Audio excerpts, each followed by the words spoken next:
আৰু মোৰ নিচিনা খোৱা বোৱা মেইনসকল। আজি মই আপোনালোকৰ বাবে লৈ আহিছোঁ কোনো আঞ্জা নহয়, আজি মই লৈ আহিছোঁ আপোনালোকৰ বাবে এটা আচাৰৰ আইটেম। আচাৰটো হৈছে কোনো চব্জি বা ফল মূলৰ আচাৰ নহয়, আজি মই লৈ আহিছোঁ মাংসৰ আচাৰ, মুৰ্গী মাংসৰ আচাৰ। মুৰ্গী মাংসৰ আচাৰকণ বনাওঁতে গৰমৰ দিন ন, আচাৰটো খাই ভালেই লাগে, চবেই ভাল পায়। সেইটো কাৰণে মই মুৰ্গী মাংসৰ আচাৰকণকে বনাওঁ বুলি ভাবিলোঁ এইবাৰ। মুৰ্গী মাংসৰ আচাৰকণ বনাওঁতে ইয়াত মই কি ইনগ্ৰিডিয়েণ্ট ব্যৱহাৰ কৰিছোঁ আহকচোন প্ৰথমতে চাই লওঁ। মুৰ্গী মাংসৰ আচাৰকণ বনাবলৈ মই লৈছোঁ প্ৰথমতে এপোৱা মুৰ্গী মাংস, বনলেছ, এনেকৈ সৰুকৈ কটা। তাৰপিছত তাত দিবলৈ এটা নেমু, পিঁয়াজ ডাঙৰ চাইজৰ এটা, এনেকৈ ডাঙৰ ডাঙৰকৈ কটা, 2 চামুচ চেনি, ক'লা সৰিয়হ, পাছত এইটো মই গ্ৰাইণ্ড কৰি ল'ম ৰাফলি, এপোৱা সৰিয়হৰ তেল, কেইটামান জালুক, নিমখ, আচাৰ দিবলৈ আন্দাজমতে, চফ, আদা 4 চামুচ, নহৰু 6 চামুচ, হালধি আন্দাজমতে, ধনিয়া গুড়ি 2 চামুচ, জলকীয়া গুড়ি 2 চামুচ, কেঁচা জলকীয়া, এনেকৈ ভোট জলকীয়া আপোনালোকে যেইটা দিয়ে, যিমান জ্বলা খাব পাৰে, আৰু চাট মছলা, এয়া চাট মছলা, ব্লেক সল্ট, হিং অকণমান, জিৰা গুড়ি 2 চামুচ আৰু হোৱাইট ভিনেগাৰ। আহকচোন প্ৰথমতে আমি মাংসখিনি নেমুটোৰ ৰস উলিয়াই আৰু নিমখেদি সানি লওঁ। নেমুটো চেপি ৰস উলিয়াই ল'লোঁ। আহকচোন চাকি লওঁ আৰু ইয়াত দি দিওঁ।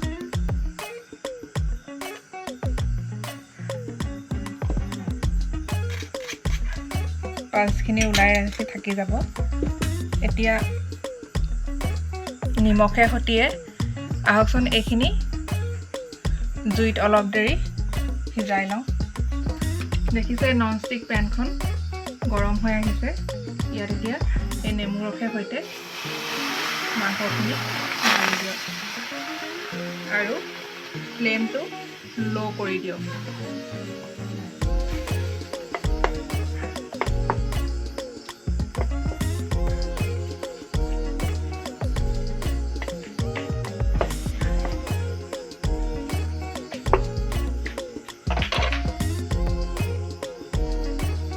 ইয়াত এতিয়া 2 চামুচ, চাহৰ চামুচে 2 চামুচ নিমখ দি দিয়ক আৰু এই নেমু পানীখিনিতে মাংসখিনি লাহে লাহে সিজিবলৈ দিয়ক, যেতিয়ালৈকে পানীখিনি শুকাই নাযায়। ফ্লেমটো লৈয়ে ৰাখিব।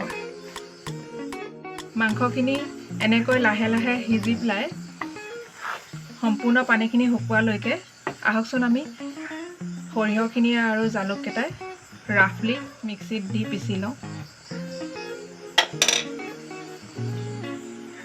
দেখিছে নহয় মাংসবোৰ কেনেকুৱা হৈ আহিছে নেমু ৰসখিনি। অকণমান এতিয়া ফ্লেমটো বঢ়াই মিডিয়াম ফ্লেম কৰি দিওঁ।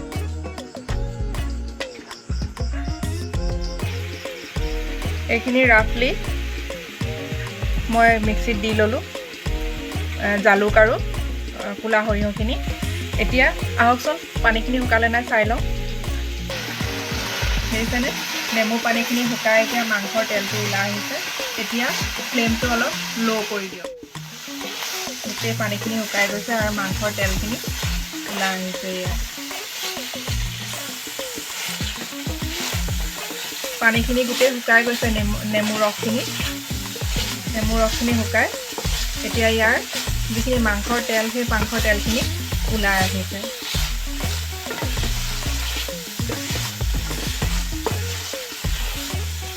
এনেকৈ আচাৰটো বনালে যথেষ্ট দিন ৰাখি কৰি আপোনালোকে খাব পাৰিব। আৰু বেছি অন্য বস্তু ব্যৱহাৰ কৰিলে, কেমিকেলছ ব্যৱহাৰ কৰিলে স্বাস্থ্যৰ কাৰণেও বেয়া। সেইটো কাৰণে মই সাধাৰণভাৱে বনাওঁ যেনেকৈ তেনেকৈয়ে আপোনালোকক দেখুৱাইছোঁ আৰু আপোনালোকেও বনাই খাবচোন, বিৰাট সোৱাদ লাগে। দেখিছেনে এনেকৈ লাহে লাহে ভাজোঁতে কেনেকুৱা বাদামী কালাৰ আহিছে গৈছে। দেখিছেনে মানে ইয়াৰ পৰা অলৰেডি নেমুৰ পানীৰ ৰসখিনি কমপ্লিট শুকাই গৈছে আৰু ইয়াৰ তেলখিনিয়ে ইয়াক ভাজি পেলাইছে। এইখিনি এনেকৈ অকণ গৰম হৈ দিয়ক আৰু বেলেগ এটা কেৰাহীত বাকীখিনি মছলা আমি ঠিক কৰি লওঁ আহক। প্ৰায় এইখিনি হৈ গৈছে। এইখিনি এতিয়া জুইৰ পৰা নমাই থৈ বাকী মছলাখিনি ঠিক কৰি লওঁ আহক। কেৰাহীখন যথেষ্ট গৰম হৈছে, তেলখিনি ঢালি লওঁ। তেলটো যথেষ্ট গৰম হৈছে, দেখিছে ধোঁৱা ওলাইছে। এতিয়া ফ্লেমটো ল' কৰি দিয়ক। ল' কৰি ইয়াক প্ৰথমতে পিঁয়াজটো ফ্ৰাই কৰক, কিন্তু ভালকৈ যেন ফ্ৰাই হয়।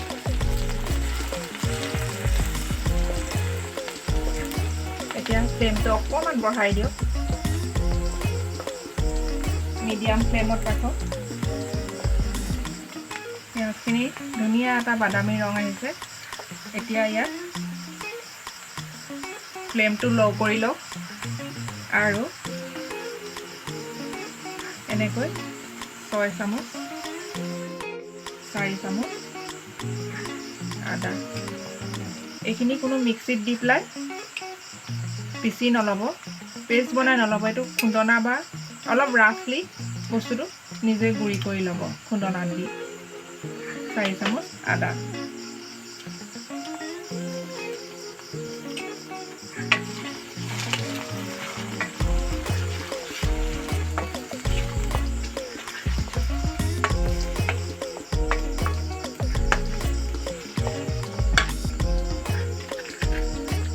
নিমখ দি দিওঁ 1 চামুচ, যিহেতুকে আগত 2 চামুচ দিছোঁৱে। এতিয়া 1.5 চামুচ নিমখ দি দিয়ক।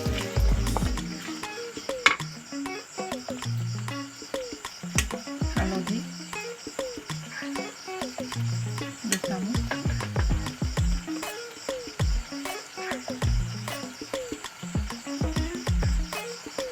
চফ, ৰেড চিলি,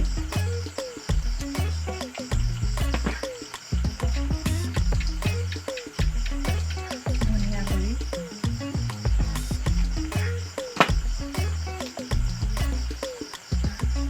জিৰা গুড়ি, ব্লেক চল্ট 1 চামুচ, হিং ইমানটো পৰিমাণৰ দিব। এইখিনি ধুনীয়াকৈ ল' ফ্লেমতে। ইয়াত আমি এতিয়ালৈকে জালুক আৰু ক'লা সৰিয়হৰ গুড়িখিনি, যিখিনি যে আমি মিক্সিত গ্ৰাইণ্ড কৰি আনি থৈছোঁ, সেইখিনি এতিয়ালৈকে দিয়া নাই, কাৰণ এইখিনি ফ্ৰাই কৰি লওঁ। এতিয়া মাংসখিনি দেখিছে ন, কি ধুনীয়া হৈ গ'ল। মাংসখিনি আপোনালোকক আচলতে এনেকৈ কিয় ভাজি ল'বলৈ দিছোঁ জানেনে, বাদামী কালাৰ হোৱালৈকে? কাৰণ আপুনি আচাৰখিনি যেতিয়া ঠাণ্ডা হ'ব আৰু জাৰত ভৰাই থ'ব, তাৰ পাছদিনাৰ পৰাই খাবলৈ আৰম্ভ কৰিব পাৰিব।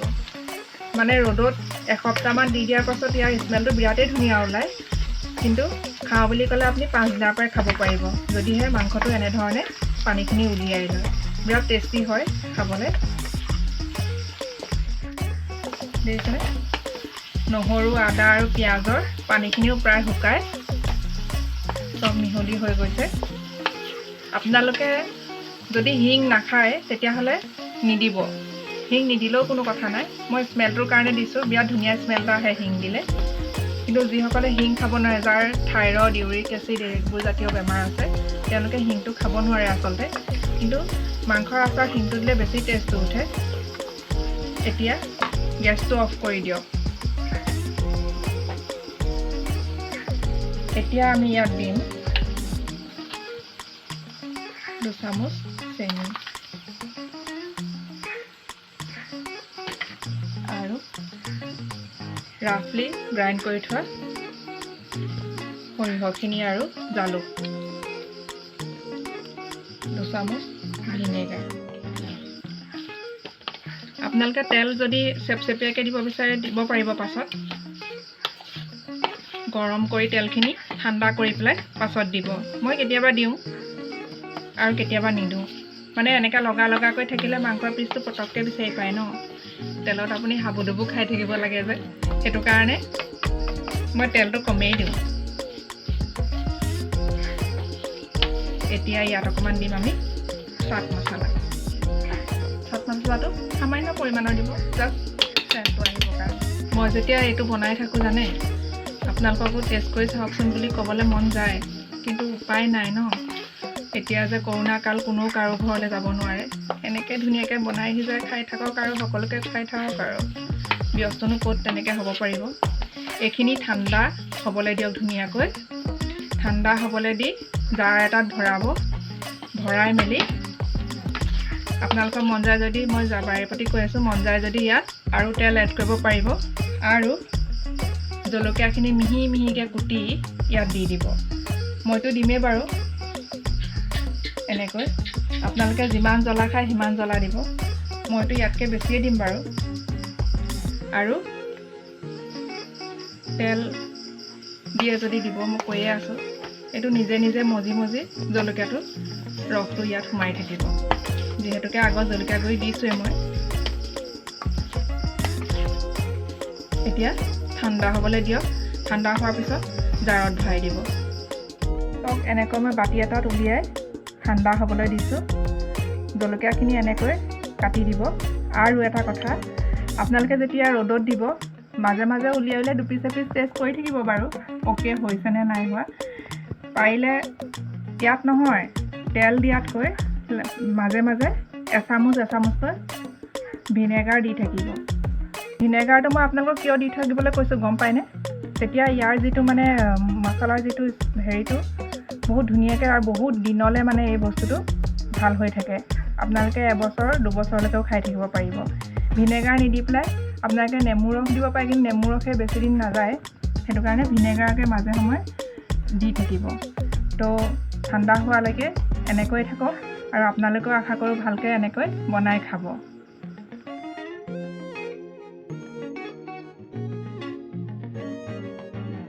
আপোনালোকৰ যদি মোৰ ভিডিঅ'টো চাই ভাল লাগিলে প্লিজ লাইক শ্বেয়াৰ আৰু ছাবস্ক্ৰাইব কৰিব